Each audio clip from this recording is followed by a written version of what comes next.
If you observe carefully what happens to most Americans after they turn 40, you'll notice a disturbing pattern. They make more money than ever before. Their careers are peaking. And yet this is precisely when they make the single biggest financial mistake of their lives. A mistake so common that 90% of people don't realize they're making it until it's too late. I'm talking about the mistake of continuing to build wealth the same way you did in your 20s and 30s, when the rules of the game have fundamentally changed. The stakes couldn't be higher. We're talking about the difference between a comfortable retirement and working into your 70s.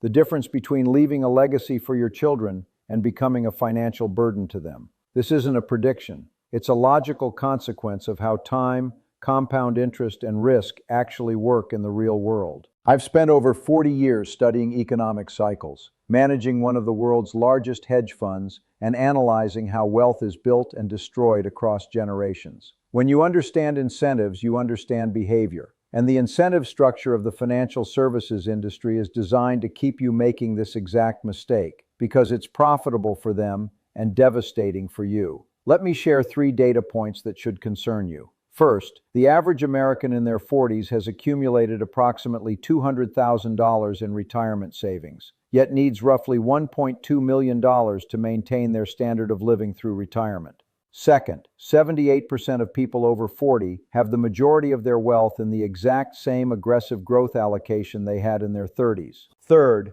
the average person who experiences a major market downturn between ages 50 and 65 delays retirement by an average of 5 years and reduces their retirement spending by 37%.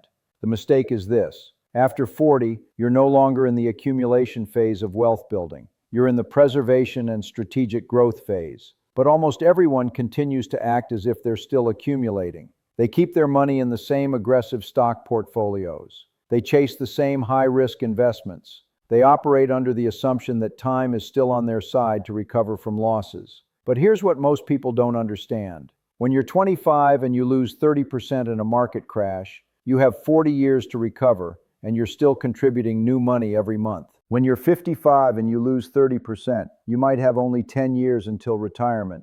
You're no longer buying at discounts because you're about to start withdrawing, and a recovery requires a 43% gain just to get back to even. The mathematics are completely different, but the investment strategy usually remains the same. Let me give you a simple analogy. Imagine you're building a dam. In the early years, your job is to pile up as many stones as possible. You work fast, you take risks, you don't worry if a few stones roll away. That's wealth accumulation in your 20s and 30s.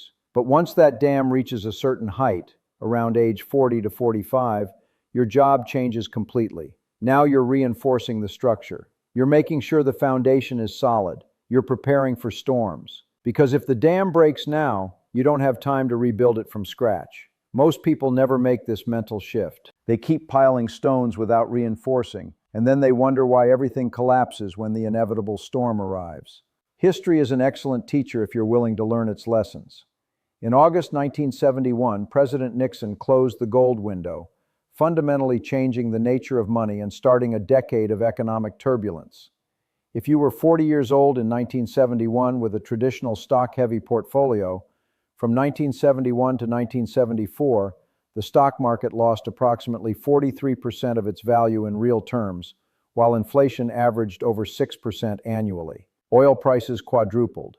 Interest rates climbed to double digits. If you had $500,000 saved, by 1974 your purchasing power had been cut nearly in half. The people who recovered were those young enough to keep working and contributing for another 20 years. The people who were devastated were those in their 50s and 60s who had planned to retire but now couldn't afford to. They had no time to rebuild what was lost. The year 2000 provides another crucial lesson about the danger of maintaining aggressive strategies too long. If you were 50 years old planning to retire at 65, you likely had significant exposure to tech stocks that had delivered incredible returns through the 1990s. Everyone believed the internet had created a new paradigm where old valuation rules didn't apply. From March 2000 to October 2002, the Nasdaq lost 78% of its value. Even the broader S&P 500 lost 49%. If you had $1 million in a typical portfolio in March 2000, by October 2002, you had roughly $550,000. To recover to 1 million required an 82% gain. The recovery took until 2007, 7 long years during which you were 7 years closer to retirement and 7 years older. Then 2008 hit, and the S&P 500 lost another 57% from peak to trough. If you were 50 in 2000, by 2009 you were 59. Your retirement had been devastated twice, and you were facing the reality of working another 5 to 10 years beyond your planned retirement date. This wasn't bad luck or poor stock picking. This was the predictable consequence of using an accumulation strategy during the preservation phase. The 1970s show us what happens during prolonged inflation, something particularly relevant today. From 1970 to 1980, the stock market went essentially nowhere in nominal terms, but lost approximately 41% in real purchasing power due to inflation averaging 7% annually. Bonds were even worse, losing over 50% of their purchasing power as rising interest rates crushed bond values. A retiree living on a fixed income from bonds saw their standard of living cut in half over a decade. They couldn't afford the same groceries, the same heating bills, the same basic necessities. Meanwhile, gold increased from $35 per ounce to over $800 at its peak in 1980. Real estate values increased dramatically in nominal terms. Commodities surged. The people who recognized the shift from a deflationary to an inflationary environment and repositioned accordingly not only preserved their wealth but significantly increased it. The people who maintained traditional 60-40 stock-bond portfolios, following conventional wisdom, saw their retirement dreams evaporate. This is the power and the danger of the environment you're in determining your outcomes more than your individual stock selections. To understand why this mistake is so dangerous, you need to understand 3 fundamental principles. First, the principle of asymmetric recovery time. When you're 30 with $200,000 saved and you lose 30%, you lose $60,000. That's painful, but you have 35 years ahead. If you contribute $15,000 per year for the next 35 years with a 7% return, you'll accumulate approximately $2.1 million regardless of that loss. Now imagine you're 55 with $1 million and you lose 30%. You lose $300,000.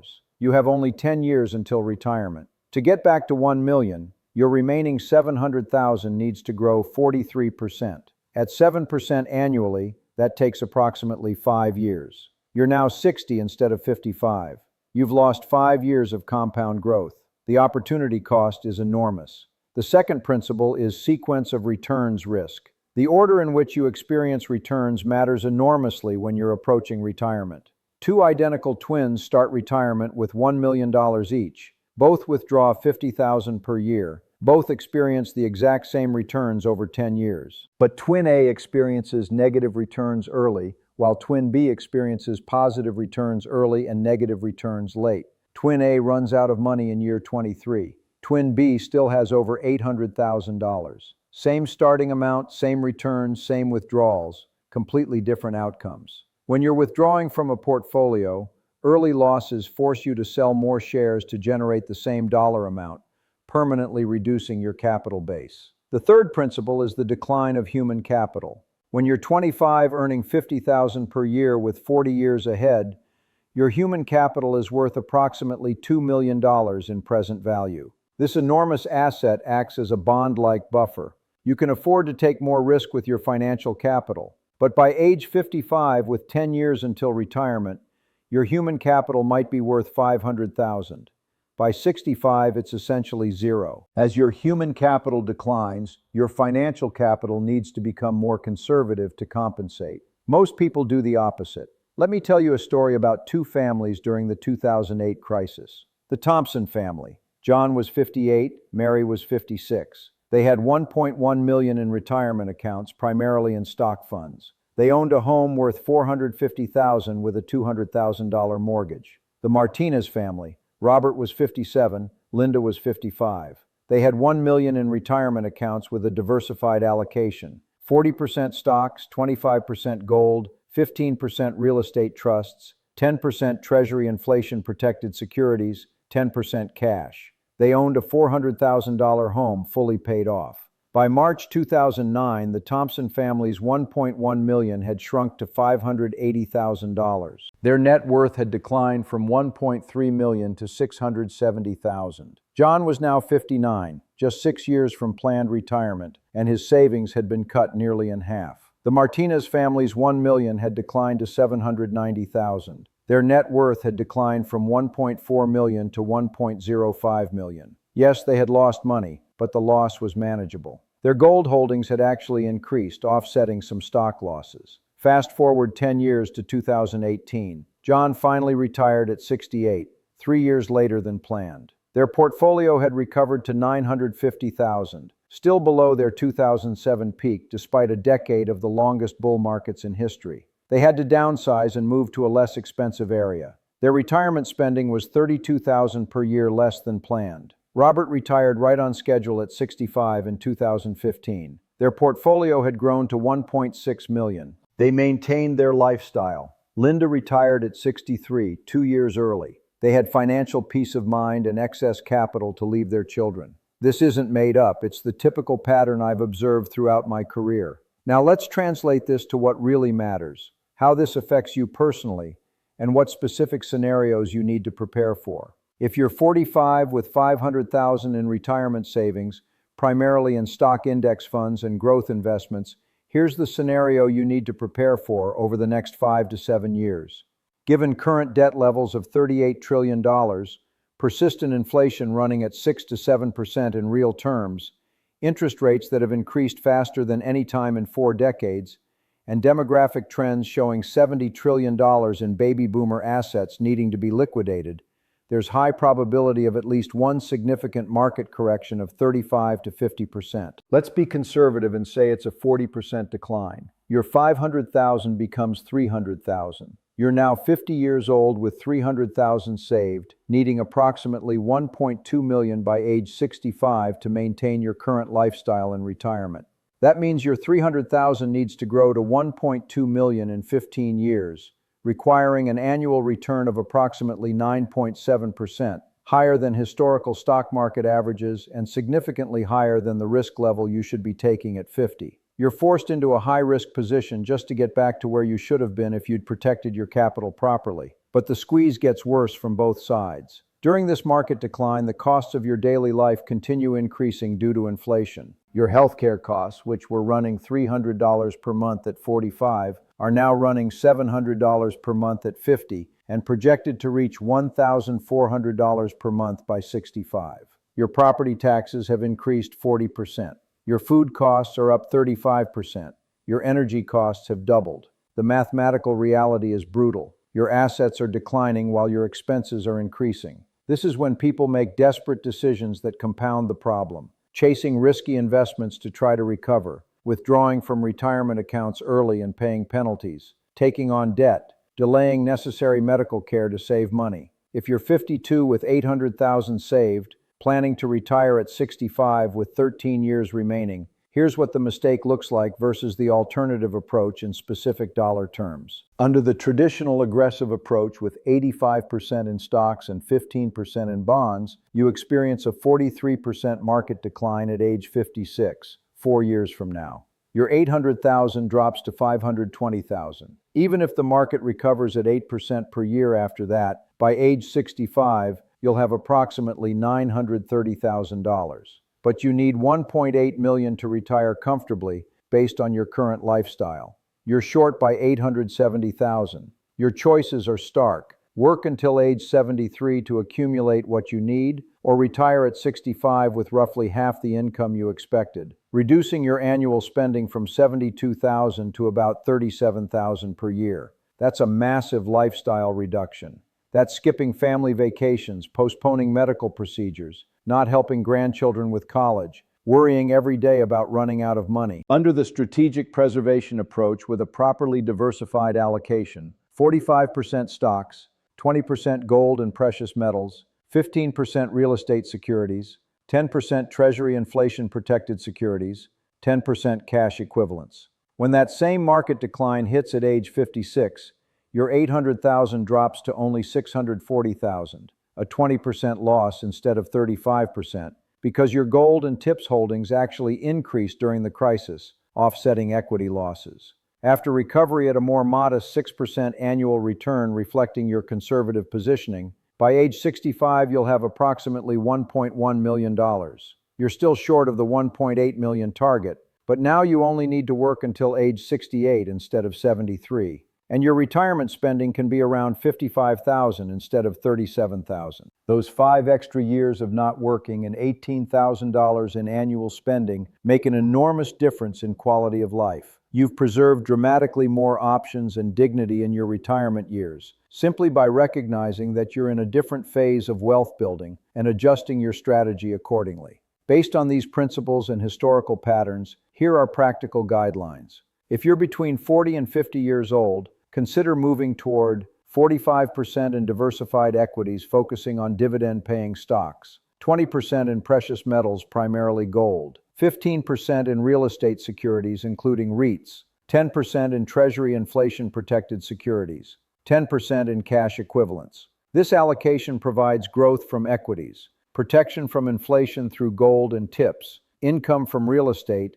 and liquidity from cash, while reducing your exposure to severe equity decline by nearly half. If you're between 50 and 60, be even more conservative. 40% in diversified equities with emphasis on stable dividend-paying companies, 25% in precious metals, 15% in real estate securities, 10% in Treasury inflation-protected securities, 10% in high-quality bonds. You're reducing equity exposure to only 40%. Conventional wisdom says you should have 60 to 70% in stocks at this age. That conventional wisdom will destroy your retirement if we experience a significant downturn. Avoid concentrated positions in single stocks, high-fee actively managed funds, the temptation to get more aggressive when seeing others make money in bull markets, and keeping too much in cash, earning nothing. Implement this gradually over 6 to 12 months. Don't make dramatic shifts all at once. Set up a systematic reallocation plan, selling approximately 10% of aggressive holdings per month and moving into your target allocations.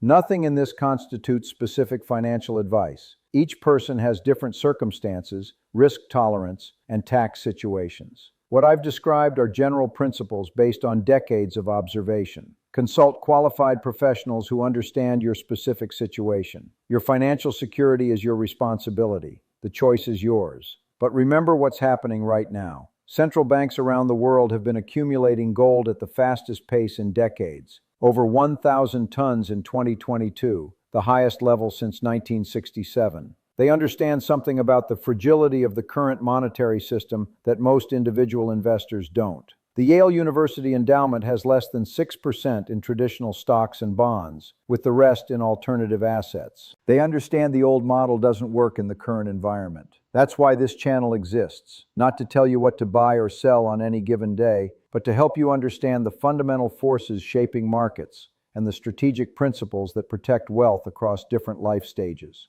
We observe signals before they become obvious. We focus on principles rather than predictions, because principles remain constant while predictions are often wrong. If this analysis makes sense, subscribe to this channel and share this information with others who might benefit. The most valuable financial education prevents devastating mistakes before they happen. The fundamental truth is this: after 40, you're playing a completely different game. The same strategies that built your wealth in the accumulation phase will destroy it in the preservation phase. Time is no longer your friend. Losses are no longer easily recoverable. Your human capital is declining. Understanding this and adjusting accordingly is the difference between financial security and anxiety in what should be the best years of your life. The mistake of continuing to act like you're still accumulating when you should be preserving is the #1 wealth destroyer for Americans over 40. Don't make it. You've worked too hard to lose it all because you didn't recognize when the rules had changed.